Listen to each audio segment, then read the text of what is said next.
எல்லாரும் கிறிஸ்துவுக்கு முன் 145 கிறிஸ்துவுக்கு முன் 101 வரை அனுராதபுரத்தை தலைநகராக கொண்டு இலங்கையை ஆட்சி செய்த தமிழர். இவன் பெருமைமிக்க இனக்குழுவை சேர்ந்தவர்கள் என்று மகாபுரம் கூறுகிறது. ஆனால் எல்லாரும் இல்ல ஊரில் முத்திரம் செய்திருக்க தற்போதைய பூநகரில் சேர்ந்தவர்கள் என்று வரலாற்று ஆசிரியர்கள் கருதுகிறார்கள். அதற்கான ஆதாரமாக பிரதேசத்தில் குறுநில மன்னனாக எல்லாரும் முதல் விளக்கியார். அதனால் தான் பவனி பணத்தை அக்கால வேளையில் கட்டியுள்ளார் என்பது ஆங்கிலேய நாட்டவரான எச் பாக்கர் மகாவம்சத்தில் அனுராதபுரத்திற்கு வடக்கே அமைந்த குஜிலாவியை பூநகரியின் தென்னெல்லையில் உள்ள பாலியாறு என அடையாளம் கண்டு இங்குள்ள பவனி குலத்தின் ஆரம்ப தோட்டம் எல்லாரின் சாதனைகள் ஒன்றாக இருக்கலாம் என கூறியுள்ளார். தமிழ் சிங்கள மக்கள் அனைவரும் சமனாக நடத்தி முருக வழிபாடு சுகமாக்கம் என்பவற்றை சீராக வழிநடத்தி இலங்கை முழுவதும் ஒரு குடையின் கீழ் ஆண்ட வந்தார். இந்த காலகட்டத்தில் தென் இலங்கையை மகத்திசா என்ற சிங்கள மன்னன் எல்லாருடன் சமாதான உடன்படிக்கை செய்து ஆண்டு வந்தார். அவருடைய மகன் பெயர் துட்டகாமி. இவனுடைய இயற்பெயர் கெமுரு என்றும் துஷ்டத்தனம் செய்து வந்ததால் துட்டகாமி என்று அழைக்கப்பட்டார் என்று மகாவம்சம் கூறுகிறார். ராஜ்யத்தை புகழ்வந்த உறுப்பிய துட்டகாமி பல சிற்றறிஞர்களை தோற்கடித்து விட்டு வடக்கு நோக்கி முன்னேறி தமிழ் மன்னர் எல்லாரும் முறியடித்து அனுராதபுரத்தை கைப்பற்ற வேண்டும் என்பது அவர் எண்ணம். இவர்களுக்கிடையே நடந்த போராட்டத்தையும் அமைக்கப்பட்ட வரலாற்று நிகழ்வுகளை நாடகமாக உங்கள் முன் சிறப்பிக்கின்றோம். காட்சி 1. கிறிஸ்துவுக்கு முன் 103ஆம் ஆண்டு அனுராதபுரம் அரண்மனை.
அருமை சரத்தினை நீ அருயிரும் நீ அருமை சரத்தினை நீ அருயிரும் அழைத்தனை நீ பெருமை சார் குலத்தினை நீ பிறனறிய திறத்தினை நீ பெருமை சார் குலத்தினை நீ பிறனறிய திறத்தினை நீ லட்சம் நீ வீடில் வீரனும் நமது ஒன்றவன் ரசரட்டை வேந்தனும் நீ.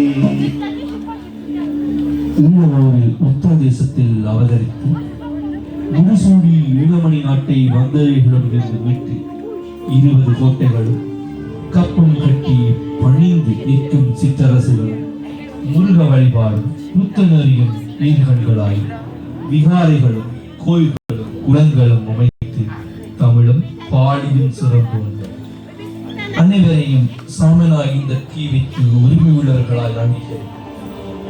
அனைவருக்கும் ஒரு நீர், அது சமநீர், அதுவே மனுநீர். ஆம், மனுநீதி மன்னனாய் விளங்கும் சக்கரவர் அவர்களுக்கு வணக்கம். வணக்கம் மந்திரவர்களே. மக்கள் நலம் அதை நான் அறிவேன். மந்திர நலம் அதை நான் அறியலாமா? முகத்தில் என்ன சஞ்சலம்? மக்கள் நலம் பெறும் எம் சக்கரவர்த்தியின் நலம் பெறும். அவர்களின் மனுநீதியை, தூய மனதை, பேரன்பை உபயோகித்து அவருக்கு தீங்கு செய்ய 1000 கபடர்கள் காத்திருக்கும். தினம் தினம் அவர் நலம் காக்க வாடி துடிக்கும் இந்த தொண்டன் நலம் தங்கள் நலம் நாடலும் ஆகுதே. என்ன வருந்தி குற்றச்சாட்டுவது போன்ற ஒரு தோரணை புரிகிறது. புரிகிறது. என் ரதத்தால் விகாரியின் கட்டம் சிறிது சேதப்பட்ட போது கருத்துப்பை என் உயிரை துறக்கிறேன் என்று நீதி உரைத்து நின்றதுதான் மந்திரியின் கவலையின் மூலமா இருக்கலாம் சக்கரவர்த்தி. ஒருமுனை கிளர்ச்சிகள் நடைபெற வாய்ப்புகள் உருவாக்கப்படுகின்றன. ஆனால் சக்கரவர்த்தி, எமது ஒற்றர்கள் ரகசிய தகவல்களுடன் வந்திருக்கிறார்கள். உங்களை காண விளைகிறார்கள். அப்படியானால் களபதி தீதாம்பாவை முழுமையான கள விவரங்களுடன் வருமாறு அலையுங்கள். வேறு பணிக்காக சிற்றரசுகளுக்கு அனுப்பப்பட்ட எல்லா ஒற்றர்களையும் அலையுங்கள். வாருங்கள், வந்துள்ள ஒற்றர்களை காண மாறு வேடத்தில் நகவலம் செல்லுவோம். அது சரி, செய்திகளை இவ்வளவு துரிதமாக பரிமாற்றம் செய்யும் உங்களின் யுக்திகள் அருமை நண்பர்களே. எல்லாம் தாங்கள் உருவாக்குகிறார், ஆனால் பாராட்டப்படுவது நாங்கள். அப்படியா?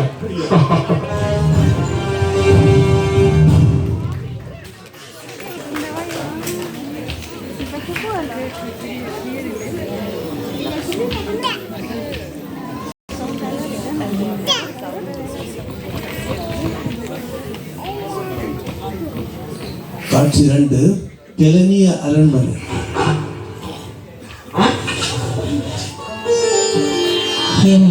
உருகுனை தேசத்து அரசன் சாமரம் வீசும் சேவரும் மென்பண்ணின் பஞ்சனையும் கொஞ்சி விளையாடும் மென்குலப் பெண்ணை துறந்து தந்தையின் சமாதியில் வெறும் தரையில் ஒரு எதிரி போலே நின்ற சைனம். யார் மேல் கோபமா? பட்டத்து ராணி மேல் கோபமா? இல்லை ராஜமாதா என் மேலே கோபமா? நான் உருகுனை தேசத்து அரசன். என் தேசத்தை தமிழ் பேரரசன் ஆகின்றான். அவனுக்கு கட்டம் கட்டி அடிமையாய் நான். அடிமை ராஜ்யம்.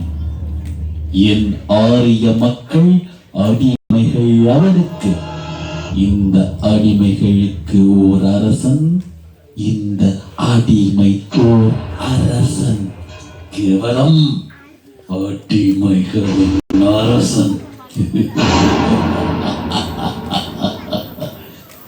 அடிமை அரசன். வலிக்கிறது தாயே.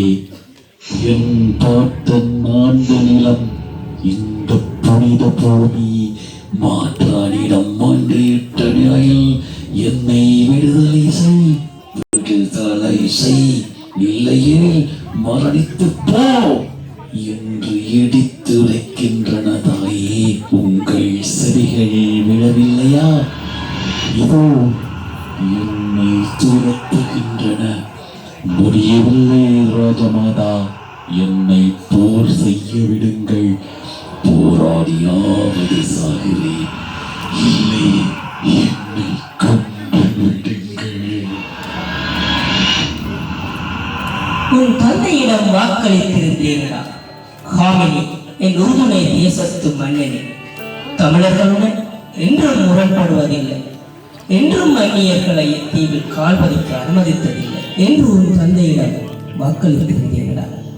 சிங்களமும் தமிழும் அமைதியுடனும் நேசத்துடனும் சகோதரர்களாய் வாழும் நிலையை போரிலும் பூகம்பத்தால் அழித்து இத்தீவை சின்னாபின்னப்படுத்த மாட்டேன் என்று உன் தந்தையிடம் வாக்களித்திருந்தீர்களா? வேண்டாம், வேண்டவே வேண்டாம். போரின் கோரம் புத்த பிரானின் அன்பு வழியேற்றி உருகுனை மன்னனாய் கோலோச்சேன். போதும் தாய், ஒரு அடக்குமுறையாளனை எதிர்த்து முடிவதை விட அவனுக்கு கப்பம் கட்டி சமாதான உடன்படிக்கை செய்து ஆளும் உரிமை பெற்று அடிமைகளுக்கு ஓர் அடிமை நானே மன்னனாய். இதில் எந்த உயர்ச்சி தாயே? இது கௌடம புத்தரின் புனித பூமி. வேறு இனத்தவருக்கு, வேறு சமயத்தவருக்கு எங்கு இடமில்லை. ஒரு தீவு, ஒரு இனம், ஒரு மொழி, ஒரு சமயம். இத்தீவு புனித பூமியாக்கப்பட வேண்டும். இதுவே என் லட்சியம். தமிழர்கள் மட்டுமே இத்தீவின் பூர்வீக குடிகள். தீயரின் விஜயத்தால் இத்தீவுக்கு வந்தவர்களே நாமும் புத்தகமே. இதை அறிந்தும் நீயே மகாராணி, இது எப்படி இருப்பினும் இது கௌதம புத்தபிரானின் புனித பூமி. 40 ஆண்டுகள் அடங்கி அடங்கி எண்ணினம் மலிந்து போய்விட்டதம்மா. சரி என்று சொல்லுங்கள் அம்மா, பதைகளை தயாராக்கி விடுகிறேன். ஒரு வார்த்தை. தந்தையிடம் வாக்களித்திருக்கிறீர்களா? தாயே,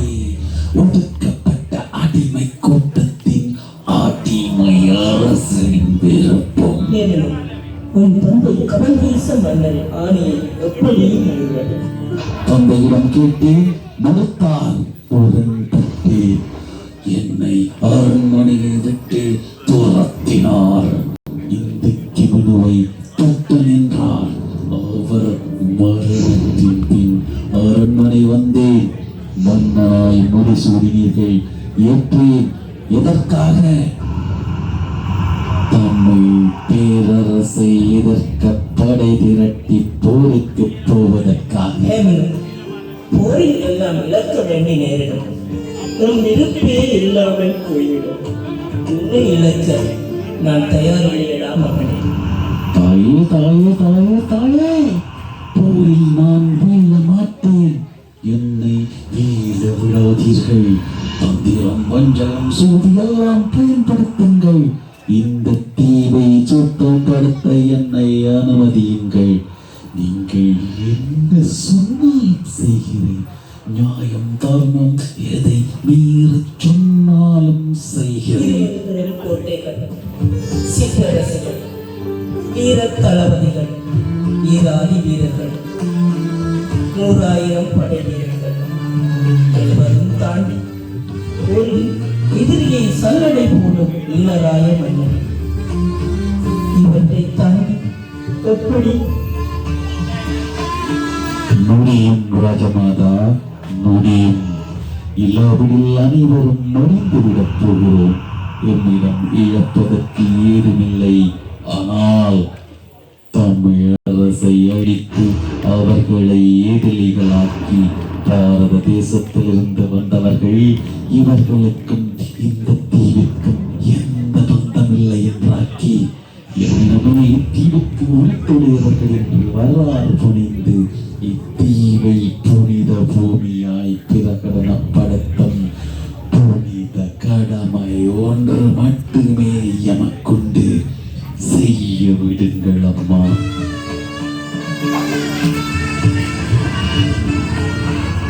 செய்ய விடுங்கள் அம்மா. சரி, போராடி மடிவது உனக்கு பல்லவில்லை. இன விடுதலையே உன் சுவாசம். இத்தீவுக்கு பேரரசனாக வேண்டியவன் நீ. ஒரு விடுதலை வீரன் இங்கு விடயமாகிறார். ஒரு மக்களை ஒன்று கூட்டு போர் புரவர்களுக்கு ஜெயம் உண்டாகட்டும்.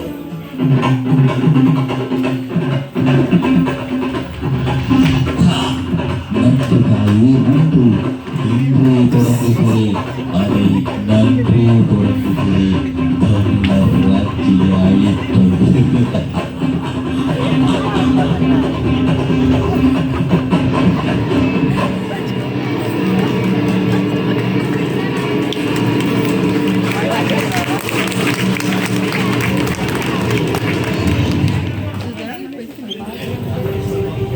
எங்கிருந்து தொடங்குவது? எப்படி தொடங்குவது?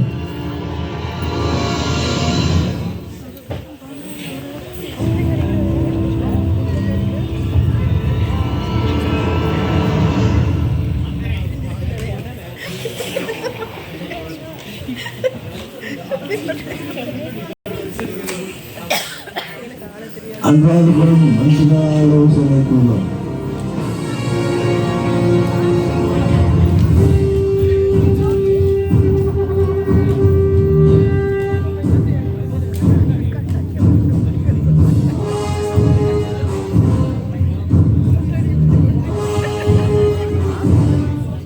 பேரரசு சிற்றரசர்கள் மீது ஒற்றர்களும் நமது படைகளின் பிரதமர் தளபதி தீதம்பாவும் வந்துள்ளனர். தளபதி தீதம்பாவை அழைத்து வாருங்கள்.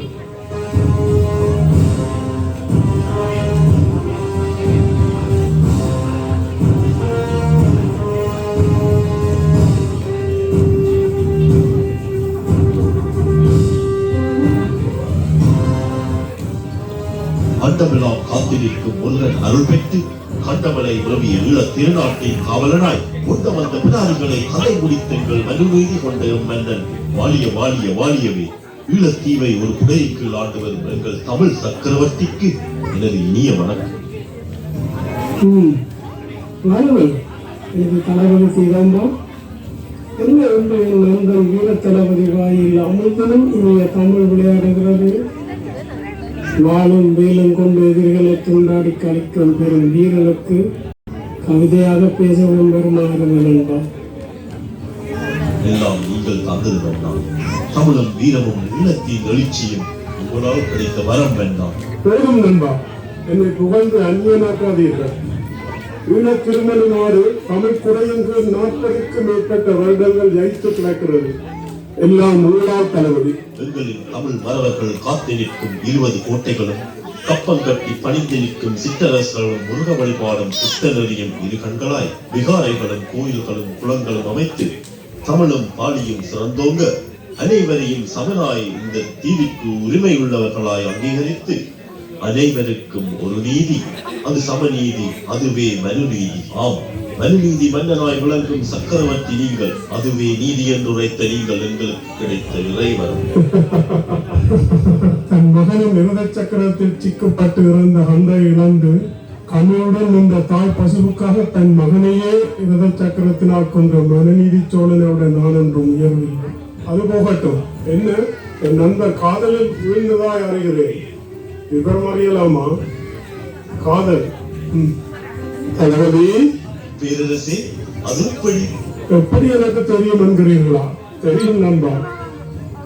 என் முகந்த தளபதியை கவனமாய் பார்த்துக் கொள்வது என் கடமை அல்லவா?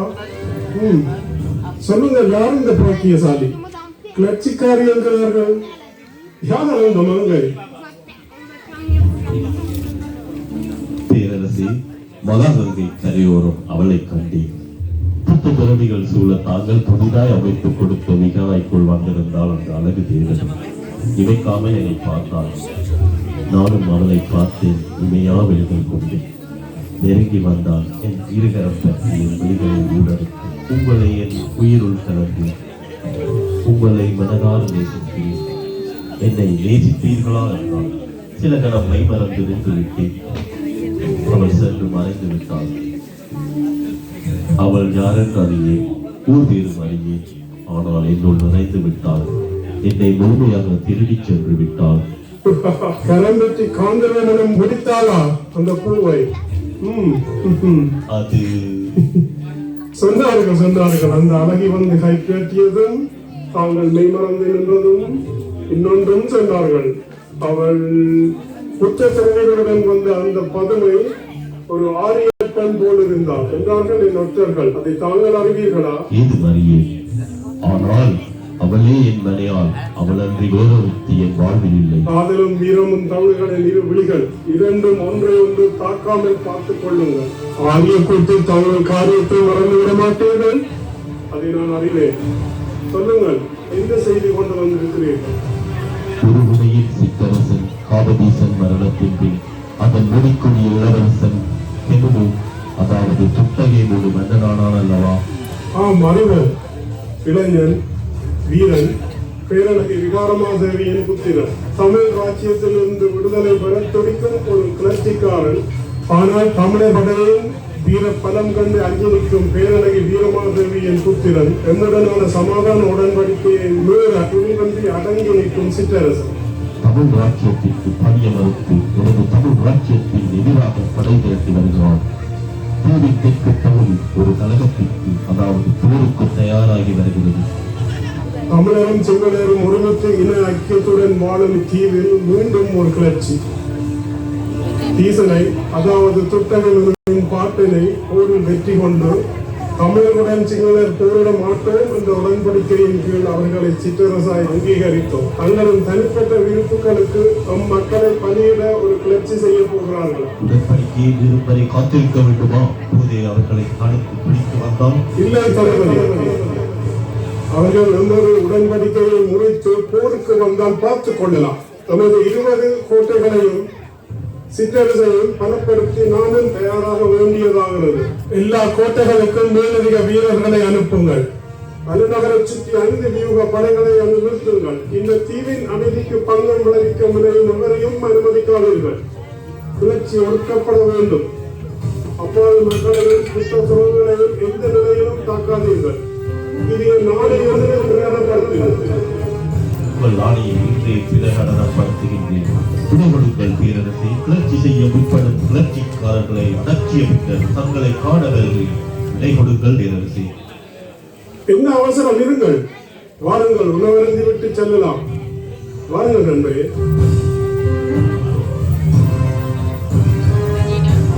பேரரசருக்கு வணக்கம். ஒருமுனை சிற்றரசரின் தூதுவன் செய்தியோடு வந்திருக்கிறார். உள்ளே அனுப்பவா? உள்ளே அனுப்புங்கள்.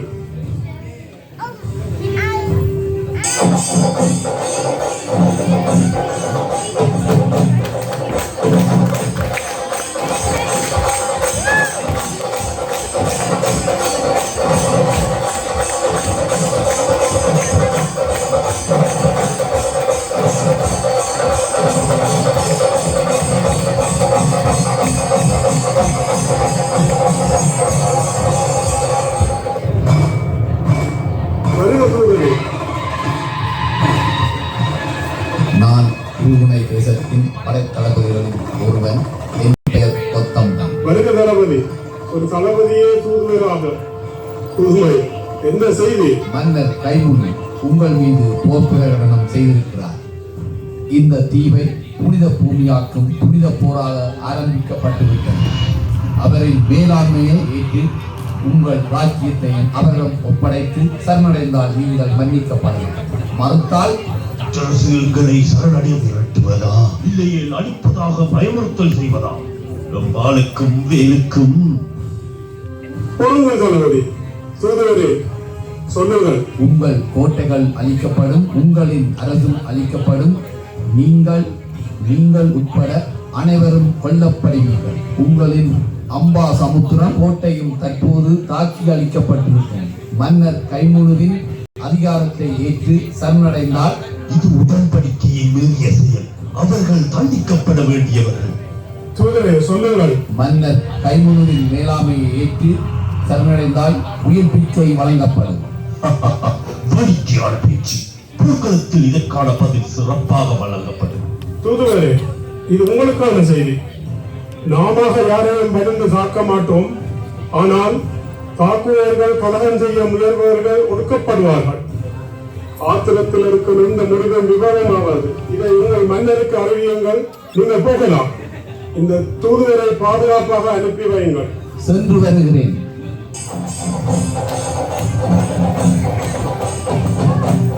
மன்னரே, அவசர செய்தி வந்திருக்கின்றது. என்ன செய்தி? சில நாளிகைக்கு முன்பு அம்பாசமுத்திரம் கோட்டை தாக்கப்பட்டு அதிலிருந்து சில வீரர்கள் கொல்லப்பட்டனர். ஆகாயவாணி செய்தி கொண்டுள்ளது. சிற்றரசு எங்களுடனான சமாதான உடன்படிக்கையை மீறி போர் தொடுத்திருக்கிறது. மிக குறைவான வீரர்கள் கொண்ட நமது எல்லையில் அமைந்துள்ள கண்காணிப்பு காவலர்களான சிறிய கோட்டையை தாக்கி வெற்றி கொண்டுள்ளார்கள். தங்கள் மனோபலத்தை பெருக்க தூரத்தே சென்று தாக்கி இருக்கிறார்கள். எதிர்பாராது தந்திரோபாயமான தாக்குதல் தளபதி. நீங்கள் உணவருந்து விட்டு உடனே செல்லுங்கள். மற்ற எல்லை கோட்டைகளை பலப்படுத்துங்கள். அவர்கள் எந்த கோட்டையையும் தாக்கக்கூடும். தங்களின் கட்டளைப்படி வீரர்களை வெற்றி கொண்டு விரட்டி அடிக்கிறேன். துட்ட கை முழு அவனை உங்கள் காலடியில் கொண்டு போடுகிறேன்.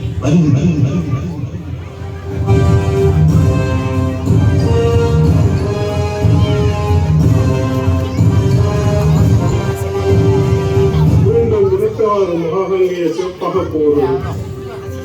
தீவன் அன்பு பிணைப்பு முடிக்கப்படுகிறது. காவலா, மந்திரிகளை ஒற்றர்களை மந்திராலோசனை கூட்டத்திற்கு வர சொல்லுங்கள். நான் வருவேன் என்று சொல்லுங்கள்.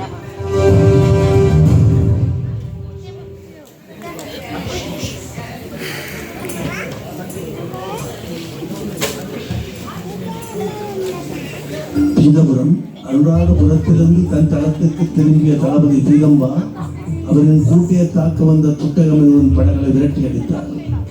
தளபதி பீதம்பாவிற்கு அவரின் ரகசிய காதலியிடம் இருந்து ஒரு துறவியின் மூலம் ஓட வருகிறார். அவரது கூட்டைக்கு வெளிப்புறத்தில் நதிக்கரையோரம் சந்திக்க வருமாறு குறிப்பிடப்பட்டிருக்கிறது. தீரா காதலால் உந்தப்பட்ட வீரத்தமிழ் தளபதி வந்து காத்திருக்கிறார்.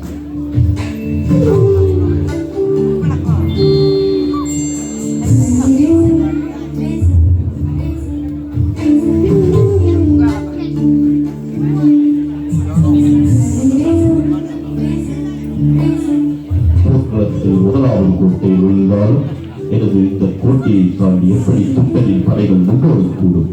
இன்று நடந்த சமயம் தோற்றோடியவர்கள் நாளை வந்தாலும் ஏன் எப்பொழுது வந்தாலும் தோற்றோடுவார்கள். சந்திக்க வேண்டும், அவசரம் நாளை. இருப்பேனோ என்னவோ. என்ன இது, என்ன ஆயிற்று அவளுக்கு? என்னவளே, நீ யார்? நீ யாராயிரம் எழுந்திருக்கும் உன் பேரழகின் மொழி வீரன் என்ன வீரன் என்ன யாவதுமே அதிகம். நான் வடிவேறி என் எஜமான் வருவாயா? உனக்காக காத்திருத்தல் கூட இனிமையாடி வந்துவிடும், சொல்வதையே வந்துவிடும்.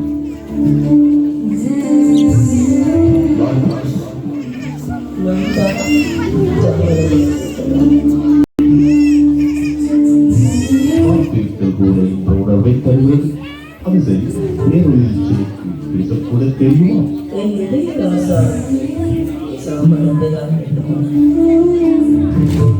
அப்பதும் கூடிய வீடுகளால் என் நெஞ்சை கொண்டாக்கியது போதானா? வாத்தியதும் வேளாடுமா என்னை தாக்குவது? மேலும் அன்பும் வழி கொடுக்கும் அவை உயிர் கொண்டும் அன்பும் கனிவும் கொள்ளும் காதல் நன்றி எப்படி அவை உபமானமாய்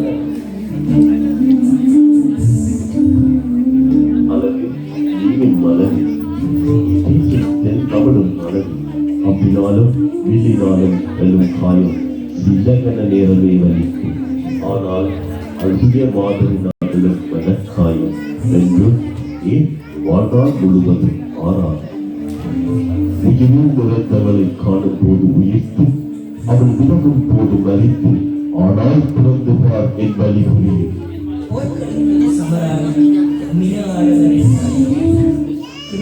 சகதியில் வெற்றி கனியால் தொண்டிரை சுவைக்கும் போர் வீரர்களுக்கும் காதல் வழி கூட உண்டா? அதை உணரத்தான் முடியுமா? பேரரசியம் அல்லவா? மலையாளின்றி வேறு பல்வேறு எந்த தமிழ் வீரனும் தொடார். என் ஆளும் காதலிக்கு தமிழ் வீரர் மேல் கோரம் போல இந்த எவ்வாறு என் மீது காதலிப்பாய்? எல்லா உயிரையும் நேசிக்கத்தில் கொடூர போரில் இரக்கமற்ற போர் வீரரையும் வெறுக்கும் ஈகை மணி நீதி அன்பு கொண்ட மீது எதையும் அறியாமல் காதல் உங்களுக்கு எல்லாவற்றையும் கொண்டு வந்துவிட்டேன். மரணம் வேண்டாம், வழி எல்லோருக்கும் அன்பு காட்டும் உட்களத்தை விட்டு எங்கேனும் போய் வாழலாம் பாருங்கள்.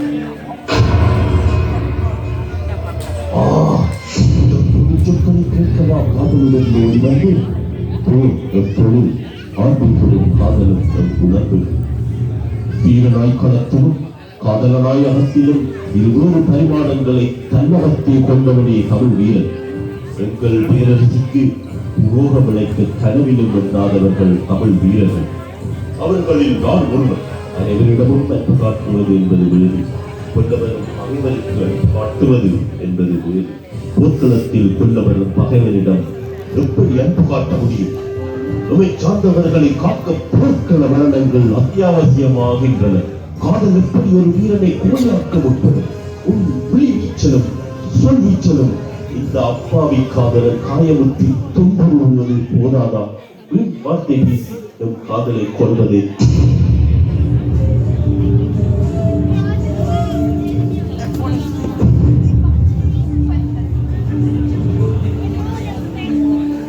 நான் என் காதலை கொல்ல முயலவில்லை, அது என்னால் முடியாது. கொடும் போரில் உங்களையும் நம்பின மக்களையும் இழக்க என்னால் முடியாது. மன்னர் கேமன் போரை விடுகிறார். உங்கள் பேரரசு எதிர்ப்புகளை அடக்கும், நிதிக்கும் அழைக்கும், மரணிக்கும் ஆதலால் உருகுமை தேசத்தை அரச குடும்பம் எல்லாவற்றையும் துறந்து வந்துவிட்டேன். நீங்களும் வந்துவிடுங்கள். போர் வேண்டாம்.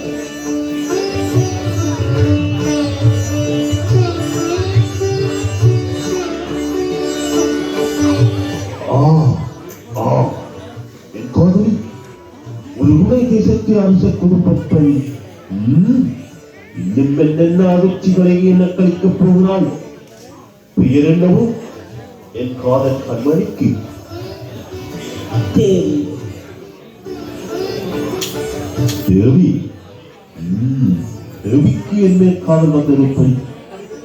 ஒருவனை தேசத்து அரசின் சபைகளில் ஒன்றாகி என்னை போர்க்களத்திலிருந்து அப்புறப்படுத்த உன் காதலை உபயோகப்படுத்த முனைகிறாயா? சொல் சொல். இல்லை இல்லை, என் காதலை அர்ப்பணிப்பதாயிருக்கிறது. உங்களை தவிர உலகில் எனக்கேது உயர்வு? போர்க்களத்தில் உங்களை இழக்க தம்பு எனக்கு இல்லை. உங்களுடன் ஒரு நாள் வாழ்ந்து உயிரிழந்தால் அது போதும். என்னை நம்பாமல் இப்போது உங்கள் காலடியில் உயிரை விடுங்கள். என்னை கொண்டு கொண்டார்.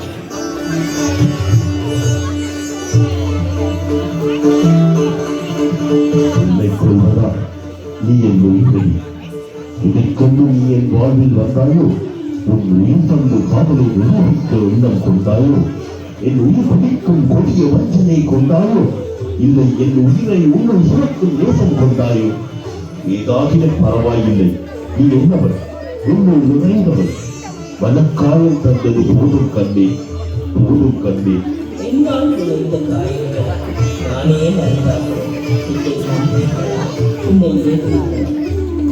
நம்புவேதனி உன் காதலை எழுப்பும் அழகிய தேவதை உன்னை கைப்பற்றி தூக்கிவிடவா? மனமாகும் உன் பெண்ணை தூண்டுவது தமிழர் மரபில்லையே.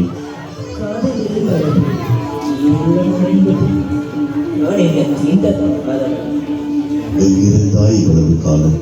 போர்க்களத்தில் தூக்கு போவாய் போவாய். நீ எங்கிருந்தாய்? உங்களை என் மனதில் சுமந்து தங்களின் பார்வை என்னை படாதாயும் நீங்கள் போகும் இடமெல்லாம் உயர்வுக்கு தாமரையாய் காத்தது. நீங்கள் போகும் வழி எங்கும் ஆனால் உன்னை அள்ளி ஒழித்து என் கோட்டைக்கு கொண்டு சென்று மனமுடித்து உன்னை என் மனைவியாக்கி மறுப்பாயா? என்னவா நீங்கள் தேவி என் உயிரை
ஐம்பான் தளபதி.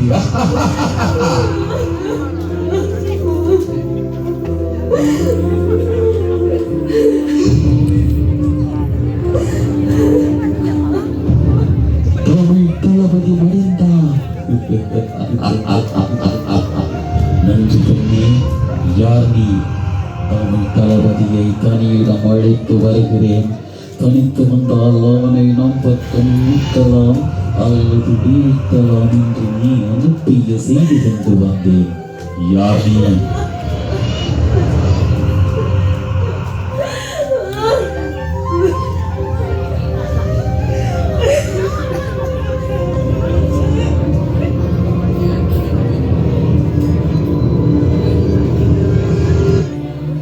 நான் தான் வீரமகாதேவி.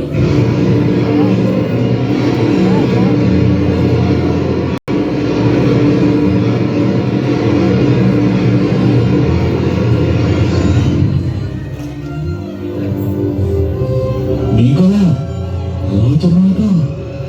எங்கே? எப்படி?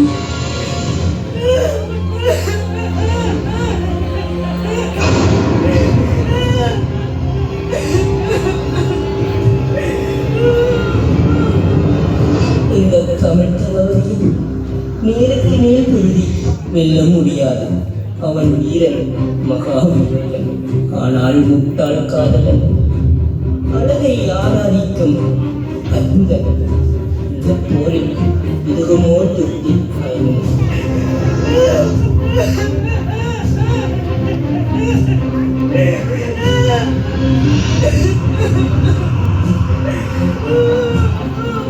அற்புதம். ஆனால் உங்கள் மனதில் ஏனோ சஞ்சலம், கண்கள் கண்ணீர். அவன் என் எதிரிதானே? ஏந்த கற்கள். ஒரு கண்ணையும் காலம் கொண்டேன். போர்க்களத்தை விட்டு அவர்கள் படுத்தம் என்று மறுத்து விட்டார். உங்களுக்காக என் காதலையும் தந்தேன். தளபதியின் உடலை கோட்டைக்கு முன்னே கட்டி தொங்கவும் கோட்டை விட்டார்.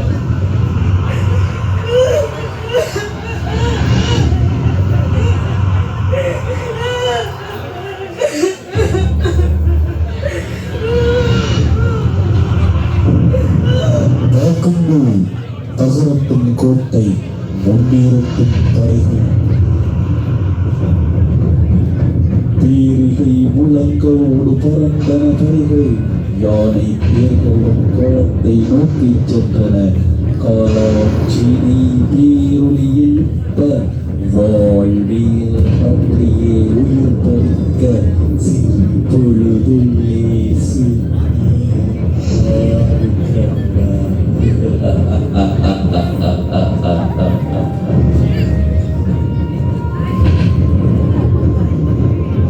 தமிழ் தளபதியின் மரணத்திற்கு மிகுதி 18 கோட்டைகளும் 12 மாதங்களில் கடுமையான சமரத்தில் தமிழரின் படைகளால் கைப்பற்றப்பட்டன, அழிக்கப்பட்டன.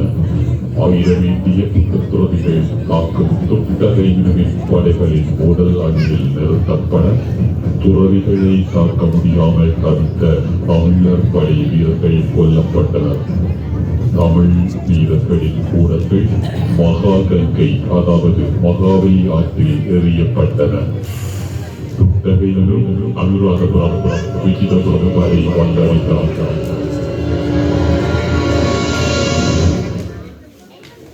அனுராதபுரம் மந்திராலோசனை கூடம்.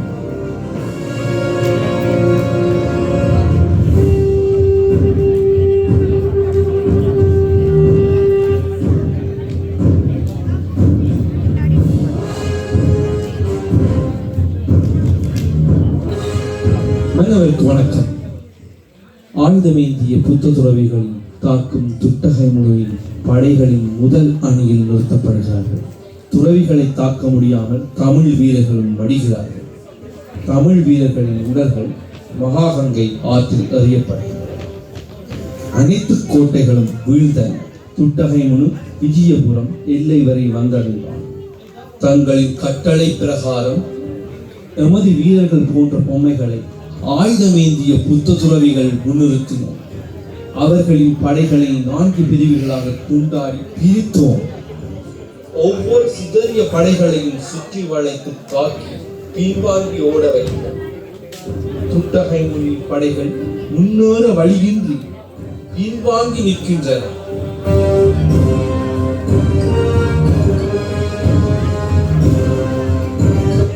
யுத்த தர்மத்தை மீறி வேறுத்தனமாக வீரர்களை கொள்ளும் அந்த வீரர் படைகள், அன்பை போதிக்க வேண்டிய துறவிகள் கையில் உயிரை கொள்ளும் ஆயுதங்கள், கொடுமைகளும் கொடுமை.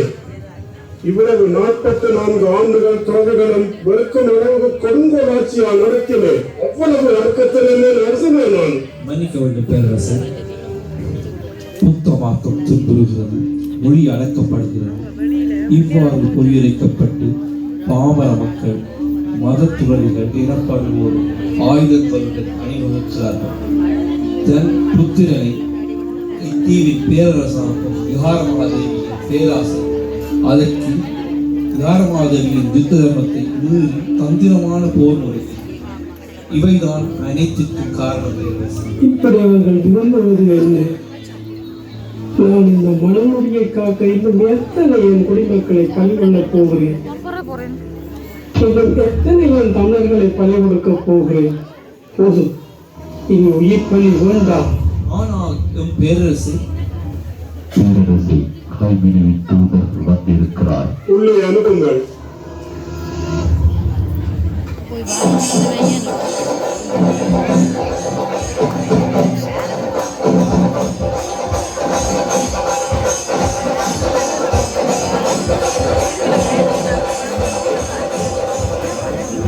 அனைவருக்கும் வணக்கம்.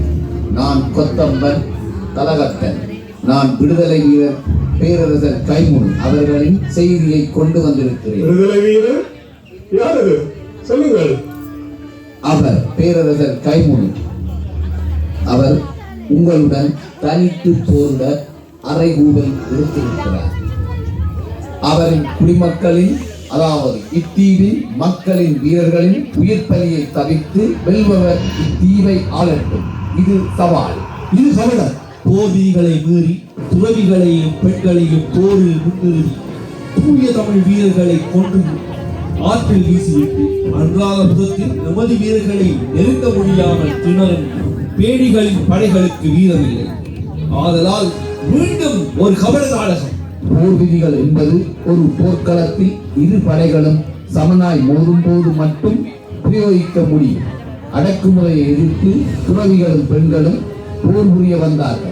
பொய்யான வீரர்களின் உருவப் பொம்மைகளை அணிவகுத்து வைத்து எமது அணிகளை துண்டாடி நூற்றுக்கணக்கான எமது வீரர்களை கொன்றது மட்டும் போர்த்தந்தோம். போர் விதிகளை மீறி துறவிகளையும் அப்பாவி மக்களையும் போரில் நாம் பிரயோகிக்கவில்லை. துறவிகளின் உயிரிழப்பை தவிர்க்க உங்களின் வீரர்களுடன் மட்டும் போர் புரிந்து அவர்களை வெல்லவே அந்த உபாயம் பிரயோகிக்கப்பட்டது. பொய்யான வீரர்களின் உருவப் பொம்மைகளை அணிவகுத்து வைத்து எமது அணிகளை துண்டாடி நூற்றுக்கணக்கான எமது வீரர்களை கொன்றது மட்டும் போர்த்தந்திரமோ? துறவிகளையும் அப்பாவி மக்களையும் களத்திலிருந்து அகற்றுங்கள். எந்த போர்விக்கையையும் உபயோகிக்காமல் நேருக்கு நேர் போர் புரியலாம். அனுராபுரத்தில் எமது வீரர்களை நெருங்க முடியாமல் திணறும் உங்கள் படை வீரமும் இல்லை, திராணியும் இல்லை. ஆதலால் மீண்டும் ஒரு கபடி நாடகம். உயிரிழப்பை தவிர்க்கவே உம் பேரரசர் விரும்புகிறார். எவர் உயிரிழப்பை? தன் படையின் உயிரிழப்பையா, இல்லை தன் உயிரிழப்பையா? வீண் பேச்சதற்கு இந்த சவாலை, உடன்படிக்கையை எழுதி போர் புரியவே எம்மன்னர் விரும்புகிறார். வெல்பவரே இத்தீவின் பேரரசர். உடன்படிக்கையை எழுதிவிட்டு அதை எரிப்பதும் கிழிப்பதும் மீறுவதும் உங்கள் வழக்கம். மீண்டும் ஒரு உடன்படிக்கை.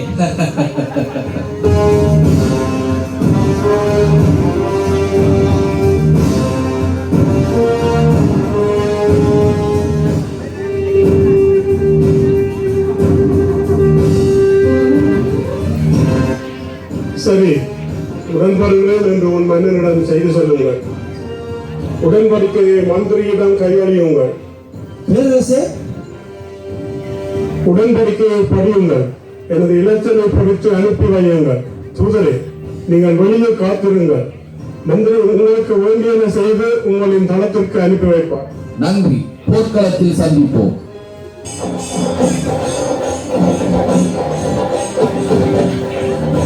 மந்திரி, நாளை போருக்கு தயார்படுத்துங்கள். பேரரசே, அவன் இளைஞன், தந்திரக்காரன். குள்ளநரிகள் திட்டம் போட்டு உங்களை 77 வயது கிழவன் அப்படி 25 வயதிலே அவனுடன் போர் புரிவான் என்கிறீர்களா? துட்டகவன் வெல்வான் என்கிறீர்களா? பேரரசே, உங்களுடன் நான் எப்படி வாதிக்க முடியும்? தங்கள் முடிவை மறு பரிசீலனை செய்ய முடியாதா? ஒரு அரசனின் நீதி தன் குடிகள் அனைவருக்கும் சமனாய் வழங்கப்பட வேண்டும் அல்லவா? இந்த பிரபஞ்சத்தின் நியதி அன்பு என்ற சக்கரத்தில் மட்டுமே இயங்க முடியும்.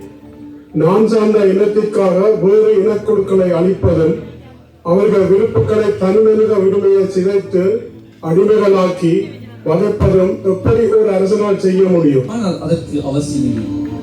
அவர்களின் படைகளை வலின் தாக்க நீங்கள் ஆணையிட்டால் வீரத்தம் படை அவர்களின் கலகத்தை அவர்களை அழித்து விடுமே. ஏன் நீங்கள் தனித்து போரிட வேண்டும்? ஆணையிடுங்கள்.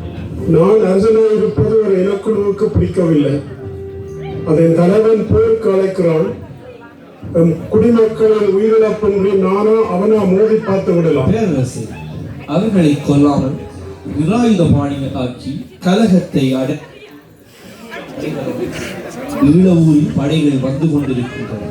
நீங்கள் ஏன் தனித்து போரிட வேண்டும்? என் வீரத்தில் வந்திருக்கு. இல்லை பேரரசு, இல்லவே இல்லை. தங்கள் வீரத்தில் இறக்கப்படி நம்பிக்கை இழந்தார். அவர்கள் கபடர்கள். உலகெங்கும் வீர தமிழ் வாக்கியங்கள் கபடத்தாலும் துரோகத்தாலும் அழிக்கப்படுவது வரலாறுகளின் சான்று மன்னா. சுத்த வீரனாக களத்தில் மடிந்தான். தன்னிடம் சாரா அனைத்து மக்களையும் சமனாய் நடத்தி சமனாய் நீதி வழங்கி அவர்களின் உயிரிழப்பை தவிர்க்க உயிர் நீத்தான் என்பதே பெருமை அல்லவா? அவர்கள் கபடர்கள். தம்படையால் தமிழர்கள் படையை வெல்ல முடியாது என்பதை உணர்ந்தவர்கள். இது இன்னும் ஒரு கபட நாடகம் மன்னவரே. நான் தமிழ் வீரன். போர் விதிகளையும் பொதுமக்களையும் காக்க மட்டுமே தெரிந்தவன். என் வீரத்தால் அவன் தலை கழிந்து வருகிறேன். கபடத்தால் அல்லது அவன் வீரத்தால் நான் விழுந்தால் ஒழுக்க விதிமுறைகளை கொண்டு போர்க்களம் உயர்த்த ஒரு கரிகாலனாய் மீண்டும் பார்ப்பேன். தமிழனுக்காய் அதன் எழுச்சிக்காய் என்றும் என் உயிர் தருவேன். போதுமா? 1000 உயிர்ப்பைகளை தடுக்க எனக்கு ஒரு அருமையான சந்தர்ப்பம் இது. இது ஒரு மன்னனின் கடமை அல்லவா? யாருங்கே மகாபாரதம் ஜாமியை தயார்படுத்துங்கள். உடன்படிக்கையை முத்திரையிட்டு தூதுவனிடம் கொடுத்து இடத்தையும் தயார்படுத்துங்கள். தங்கள் உத்தரவு பேரரசு. உத்தரப்பிரதேசத்தில் பிறந்தேன். சிங்கள மேலாண்மையை போரிட்டு வென்றேன். என் வீரத்திற்கு மீண்டும் பலப்படுத்தேன். நாளை வருகிறேன். கெமினு துட்டகெமினு தயாராக இரு உயிர் விட.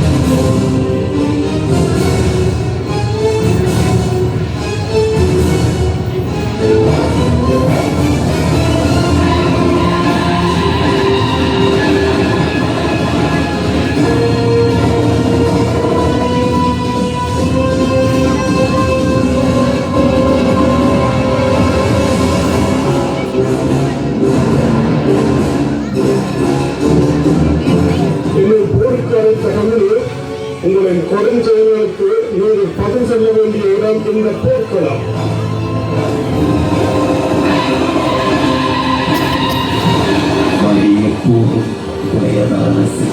கர்ஜிக்கிறது.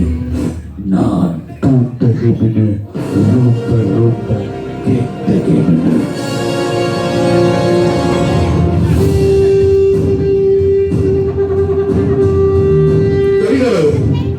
உங்களின் கவலை போர்த்தந்திரமும் பாவச் செயல்களும் தங்களது பெயருக்கு பெருமை சேர்க்கிறது. எல்லாம் சரி. கபடத்தால் என்னை வெல்லலாம் என்று எண்ணம் இருந்தால் மாற்றிக்கொள். இப்போது கூட நீங்கள் விலகிக் கொள்ளலாம்.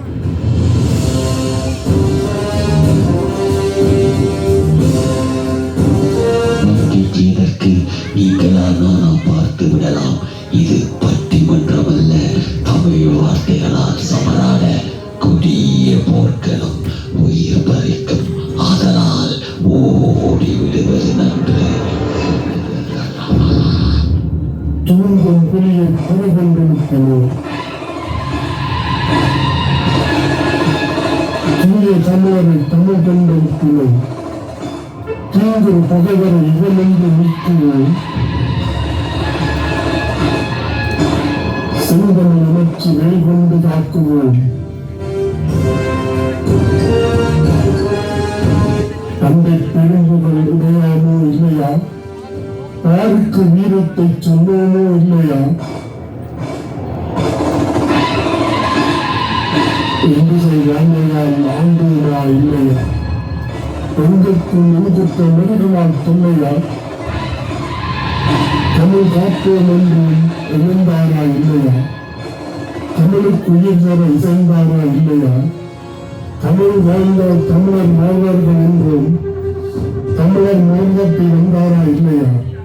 செந்தமிழ் நெஞ்சம் கொதித்ததா இல்லையா?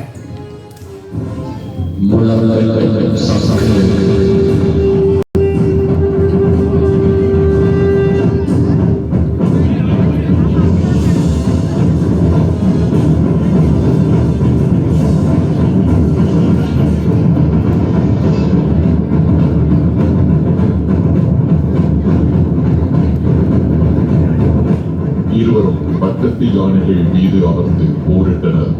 எல்லாரும் வயோதிகராக இருந்தாலும் தீரத்துடன் போரிட்டார். துட்டகாமணி தனது யானை கந்துள்ளவில் தந்தத்தால் எல்லாளன் யானை மகாபர்வதத்தின் முகத்தில் குத்தி கிழிக்க வைத்தார். எல்லாளன் யானை மகாபர்வதம் கீழே சாய்ந்தது. அதே நேரத்தில் துட்டகாமணி எறிந்த ஈட்டி எல்லாரின் உடலில் பாய அவர் கீழே விழுந்தார்.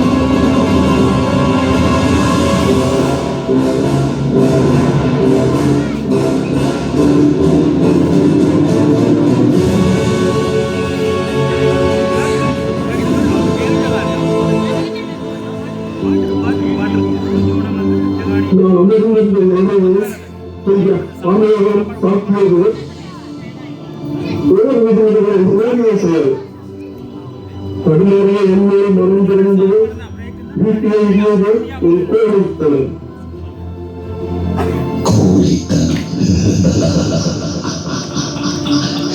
மாபெரும் வீரரை வீழ்த்த இது ஒரு தந்திரம், ஒரு உபாயம். மாவீரர், நீங்கள் உங்களை வெல்ல வேறேறு வழி எனக்கு இப்போதே மன்னித்து விடுங்கள். உங்களை என் அடிமையாய் வாழவிட என் மனம் ஒப்பவில்லை. நான் துண்டுகேமனுதான், ஆனால் ரொம்ப ரொம்ப கெட்ட கெமனி இல்லை. மன்னித்து விடுங்கள்.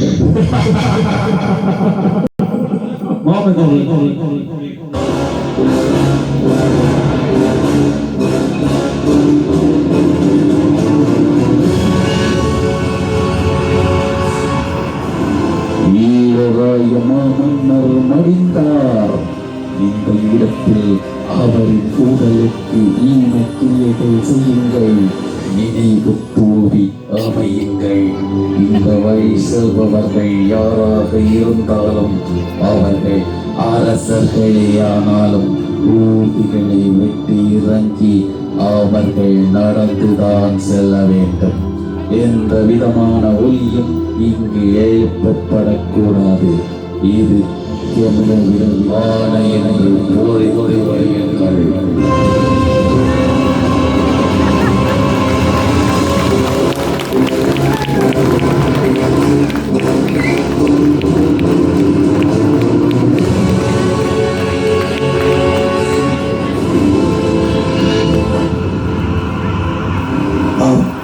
ஈழத்தமிழ் மன்னனுக்கு சிங்கள மன்னன் புத்தகமணி அளித்த பெரும் மரியாதை என்று மறுக்கப்பட்டு திரிக்கப்பட்டு போனது. அது நிர்வாகிகளின் கைகளில். வீரத்திலும் விவேகத்திலும் ஞானத்திலும் எவரையும் வெல்லும் தமிழ் குலம் நாடற்ற எதிரிகளாய் ஆக்கப்பட்ட முதல் நிகழ்வு அதுவாகும்.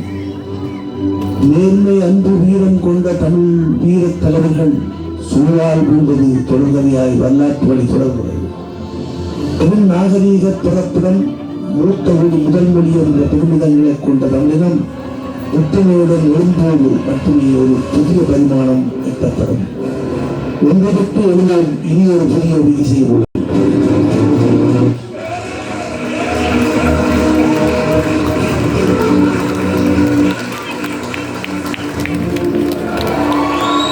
நாடகம் பார்த்தும் மகிழ்ந்தோம். பின்னணியிலே குரல் வழங்கியவர் எங்கள் அன்புக்குரிய ஆசான் செல்லையா அரியகுலசிங்கம் அவர்கள். அவருடைய வார்த்தைகள் போன்று துரோகத்தால் வீழ்ந்தது ஈழத்தமிழம். வேளாளருடைய வரலாறு மட்டுமல்ல, எங்கள் ஈழக் கைகாலுடைய வரலாறு கூட அவ்வாறுதான் மௌனிக்கப்பட்டிருக்கிறது. நாடகத்திலே பங்கெடுத்துக் கொண்ட கலைஞர்கள்